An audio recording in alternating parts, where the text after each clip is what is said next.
Fast आसक्ति को आम केमिति त्याग करवा।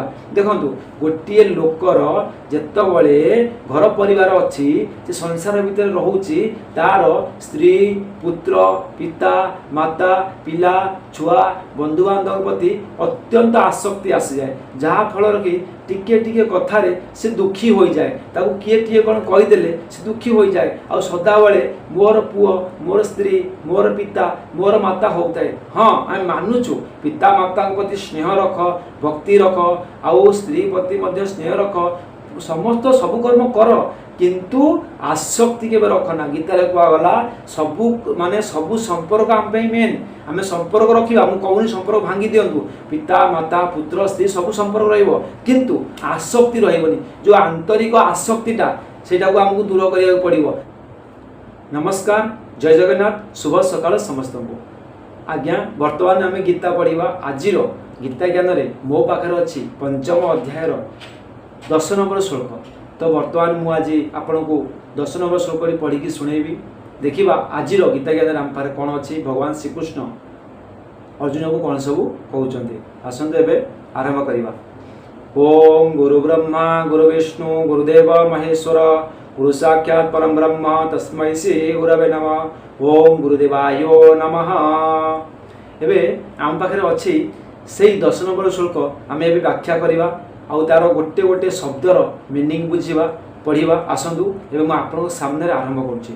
लिखाई ब्रह्मण्याध्यायो कर्माणि संगं त्यक्त्वा करोति जः लिप्यते न स पापेन पद्मपत्र मिवाम्भसा।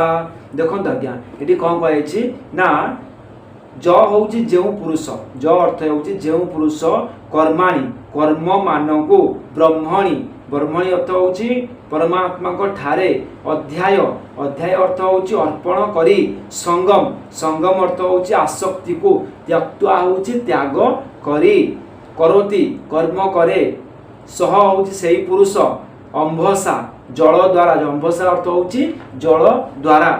तापर आसला पद्मपत्रम पद्मपत्रम अर्थ हूँ पद्मपत्र पापेन हूँ पाप द्वारा न लिप्यते अर्थात लिप्त हुअंती नहीं। ये भगवान श्रीकृष्ण अर्जुन को कहउचंती कि जो पुरुष सकल कर्म परमात्मा ठारे अर्पण करी ओ आसक्ति त्याग करी कर्म करती पद्मपत्र जेपरी जल द्वारा लिप्त हुए नहीं सेही पुरुष सेही परी पाप द्वारा लिप्त हुअंती नहीं।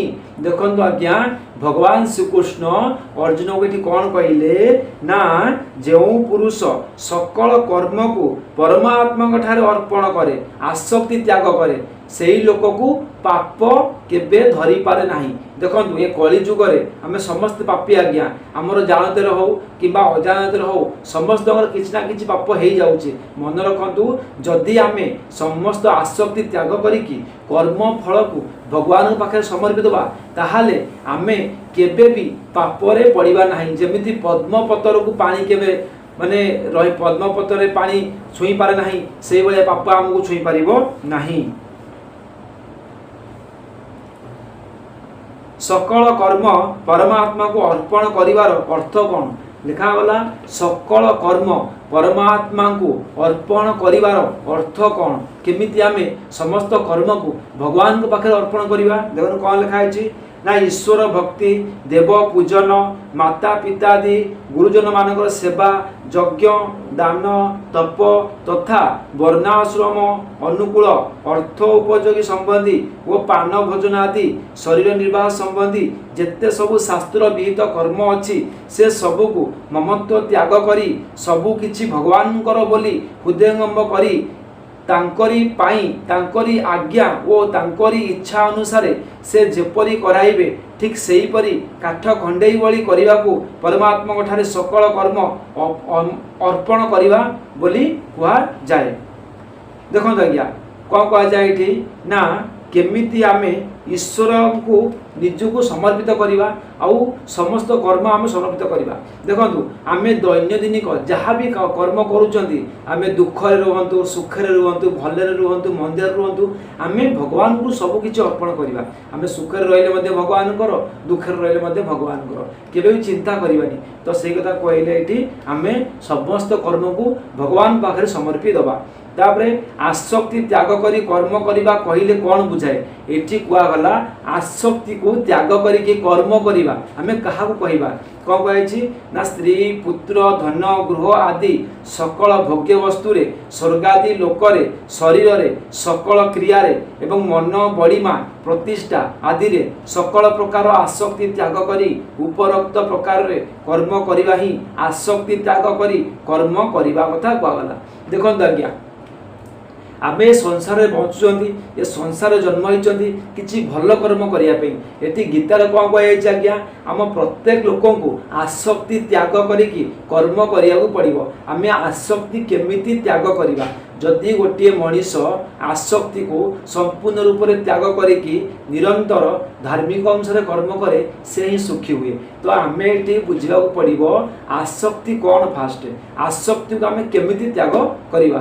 देखु गोटे लोकर जितेबाला घर परिवार अच्छी संसार भितर रोचे तार स्त्री पुत्र पिता माता पिला छुआ बंधु बांधव प्रति अत्यंत आसक्ति आसी जाए जहाँ फल कि टिके टिके कथारे से दुखी हो जाए ताकू किए टिके कौन कहीदेले से दुखी हो जाए आ सदाबले मोर पुओ मोर स्त्री मोर पिता मोर माता होता है। हाँ आम मानुचु पिता माता प्रति स्नेह रख भक्ति रख आउ स्त्री प्रति मध्य स्नेह रख समस्त सब कर्म कर किंतु आसक्ति के रखना। गीतारे कहगला सबू माने सबू संपर्क आम मेन आम संपर्क रखा कौन संपर्क भांगी दिंतु पिता माता पुत्र स्त्री सब संपर्क रहिबो किंतु आसक्ति रहिबनी। जो आंतरिक आसक्तिटा सेटा को आमको दूर करिया पड़िबो से आसक्ति त्याग करिकी आमे पुओ प्रति जहाँ कर्तव्य करवा स्त्री प्रति जहाँ कर्तव्य करवा पिता माता प्रति जहाँ कर्तव्य आमे करवा किंतु मन में आसक्ति आनिबानी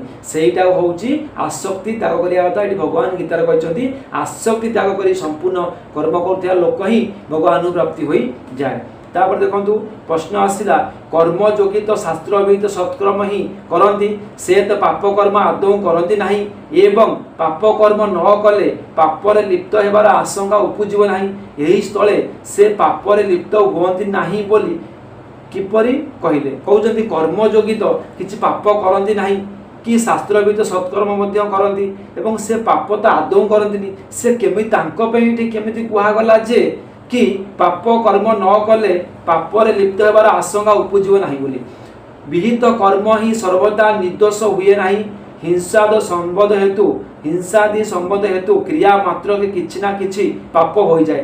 कौन सी देखो गीतार कहगला ये संसार रे कौन सी मनुष्य नहीं जे कि कहि पारे मु पाप करिनी ये संसार रे एमिति कौन सी मनुष्य नहीं जे कि कहि पारिबनी मु पाप कर्म करी नाही। एटी गीतारे क्लियर कुआहेछि कौन सी मनुष्य भी प्रत्येक दिन जो कर्म करुछि किछि ना किछि कर्म रे तार जानतरे हो किंबा तार अजानतरे हो पाप निश्चित भाव रे हो जाउछि किंतु किछि लोक अछंती अहंकार व्यक्ति से कौन कहते जानछंती मो जीवन रे मु तो किछि पाप करिनी तो भगवान मते तो दुख काहे की दउछंती मते भगवान एतो कष्ट काहे की दउछंती अरे तू पाप करिनु पाप आ केमिति करिथांतु तो पाप आमर कर्म रे हबा कथा हबो जेमिति पाप होउछ हो कार बड़ होउची कार छोट होउची पाप किंतु होउची एटी कोन काल देखंतु ना पाप कर्म न कले ना विहित कर्म भी सर्वदा निर्दोष हुए नहीं हिंसादि संबंध हेतु क्रिया मात्र के किछि ना किछि पाप होइताए। तेणु भगवान संभारंभा ही दोषण धूमेनाग्नि रिवावृतः कही कर्मा आचरण मात्रक कर्मा आचरण मात्रक दोषयुक्त बोली कहते। अतएव जो मनुष्य फलाफल कामना रखी आसक्ति परवश होई भोग विलास निमंते कर्म करती से कदापि पापरु रक्षा पाई पारती नहीं। कामना और आसक्ति ही मनुष्यर बंधनर कारण। तेणु जहाँ कामना आसक्ति सर्वदा अभाव होता है से ही मनुष्य कर्म बोली मनुष्यर कर्म करी मध्य पापरे लिप्त हुअन्ति नाही बोली कहवा ठीक। देखंतु जो मनुष्य एठी सकल पाप को कौन करे कर्म करे, जो मनुष्य एठी आसक्ति त्याग करिकी कामना त्याग करिकी कर्म करे से ही प्रकृत कर्म करूछ बोली कह जीव। ते गीतार गोटे श्लोक कह गला कामनार विनाश रे दुखर विनाश आज्ञा। सदा बेले मन रखंतु जदि आपण माने सुख रे रहिया पे चाहउछंती गोटे कथा मु आज कहूची जदि आपण माने ए संसार रे सुख रे बंचिबा को रहउछंती सुख रे रहिबा को चाहउछंती ताहाले निजर मन भितरु आसक्ति कामना को संपूर्ण भाव त्याग करंतु। कोनोसी वस्तु रे केबे कामना रखंतु नाही, सब भगवान कर इच्छा होउची बोली भाबंतु। आ हमकु जहा किछि मिलुची सेहितरे आमे संतुष्ट रहिबा। हमर यदि साइकल टिए किनिबा को पैसा नाही, आमे यदि गोटे बड़ 4 व्हीलर स्वप्न देखिबा 4 चकिया गाड़ी किनिबा को स्वप्न देखिबा ताले आमे ही तो दुखी पाइबा ना। जदि मु गोटे भगवान जदि मते गरीब घर जन्म करिछि सेटा को मोर मु आनंद बोली भाबिबी, कारण मोर कर्म अनुसार मते जन्म मिलिछि आज्ञा। मु काहे कि गोटे गरीब घर जन्म हेकी गोटे कोटिपति घर स्वप्न देखिबे आज्ञा, सेटा होउछि कामना। तो केबे भी हम मन रे कामना रहिबा आवश्यक नुहे।